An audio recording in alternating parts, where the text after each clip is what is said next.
Wala, si Chris, sa Bohol ako. Ano ginawa mo doon? Pero di ba magbakasyon, sayang. Doon ako kasi ginanap yung Timex 226 Iron Distance Triathlon.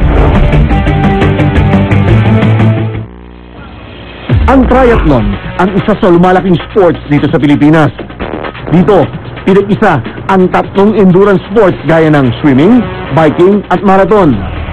Kung akala nyo, ang 70.3 Ironman na ang pinakamahaba at pinakamahirap na triathlon na nagaganap dito sa Pilipinas, ay nagkakamali kayo mga hagin. Dahil itong nakaraang linggo, naganap ang 226 Iron Distance Triathlon. At ang lokasyon, ang Malaparaisong Anda sa Bohol. O mga hagin, iba naman, nasa labas naman tayo ngayon para lang masaksihan natin hindi ang White Beach.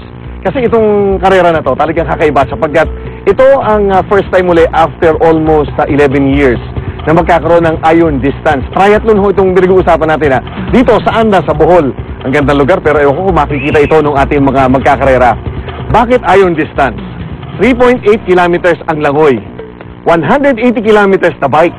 Hindi pa ito natatapos. Yung dulong-dulo niya, 42 kilometers sa takbo or a marathon. Kung ikukumpara mo ito sa nakaraang Ironman 70.3 sa Kamsur, ay kalahati nito ang 226 Triathlon.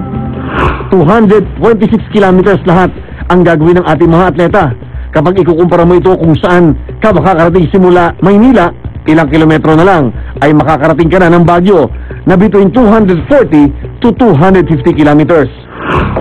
Si Arlan Macasib, ang 3-time Philippine National Triathlon Champion at ang current Ironman 70.3 Elite Champion, ang isa sa inaasahang mauna sa finish line. I want to do this race because I think it's an important event for our country. The current Philippine Elite Champion, I think I need to be here to represent the Philippine Elite. Si Neil Katil, ang sinasabing future ng triathlon sa Pilipinas. Unang test ko pa lang to sa laro na to. Hindi ko pa alam kung anong overall time ko. Ang akin lang, matapos ko ng maayos. At ang pangatlong pwesto, si August Benedicto ng PMI. Masaya ako dahil nakasali ako dito. Dahil talagang dun ko masabi na yung katawan ko, strong talaga. Ito si Albino Alindogan, 54 years old. Isa sa pinakamatandang sumali at inaasahang makakatapos ng maaga sa triathlon na ito. Noong 2002, siya ang nanguna sa first Iron Distance sa Batangas. I hope may balik ko yung lakas ko. Kasi nga 10:55, ma-break ko lang yung 10:55, happy na ako. Sila Arnie de Guzman, Janice Tanyada at Ting Hoson. Kahit babaeng-babae ay susubukan nila ang pinakamahabang languyan, pagpidal ng bisikleta at pagtakbo sa kanilang buhay.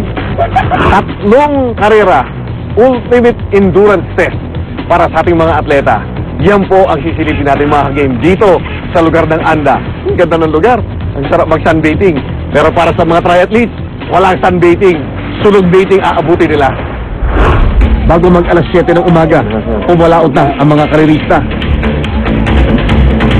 Animo pangus sa hawla na nakawala ang mga atleta.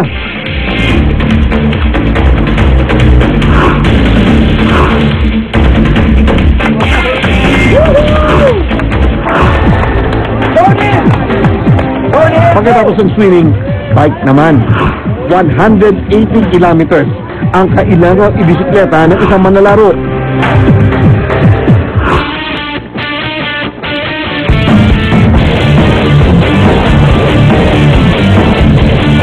Makikita dito na malalagpasan ng iba't ibang bayan sa Bohol para lang makumpleto ang buong karera. Dito makikita ang kailangan ng basain ng tubig ang mga atleta. Ito ay para maibsan ang nararamdaman na init ng katawan. Matapos ang 6 na oras at 26 na minuto ng paghihintay, isang manlalaro ang dumating sa transition area, si Arlan Macasib.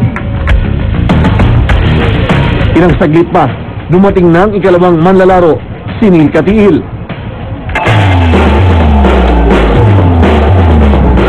Dirik na dirik na ang araw dahil ika-6 na oras na ng karera. At dahil dito, doble pa sakit ang mararamdaman nila dahil halos iluto na sila ng araw sa kanilang pagtakbo.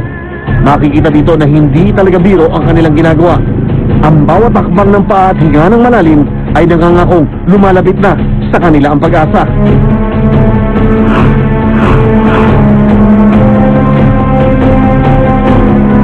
inaasang future ng Philippine Triathlon na si Mirka Tiil. Hindi na nakapagpatuloy sa karera dahil sa naging kondisyon ng kanyang katawan. At sa ganap na 10 oras at 16 na minuto ng laro, dumating na ang pinakahihintay na sandali, si Arlan Makasib, unang nakarating sa finish line.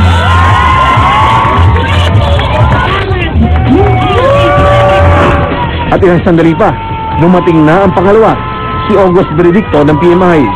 Napatunayan ko rin na kaya ko rin. Full Ironman! At bago patuloy ang makapagpahinga si Augusto, inabot na ito ng sobrang pagod sa pagtakbo.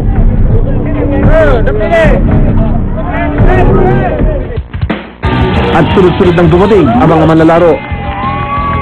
Ang 54 years old na si Alvin dumating na pang-7, 11 hours at 27 minutes. Ang mga kababayang sumali, nauna sila Ali de Guzman sa oras na 14 hours at 19 minutes.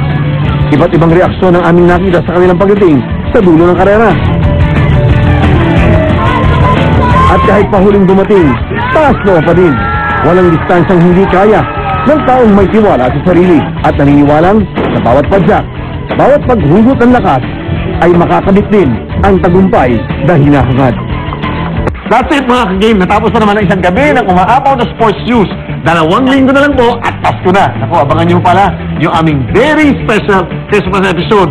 Marami kaming hinandang sorpresa para sa inyo. Tutok uli kayo next week. Siya po, si Kisting Jacob. At siya naman po ay si Chino Trinidad. Kami ang inyong mga kasama sa #1 sports tambayan ng Game! Game? Merry Christmas! Game!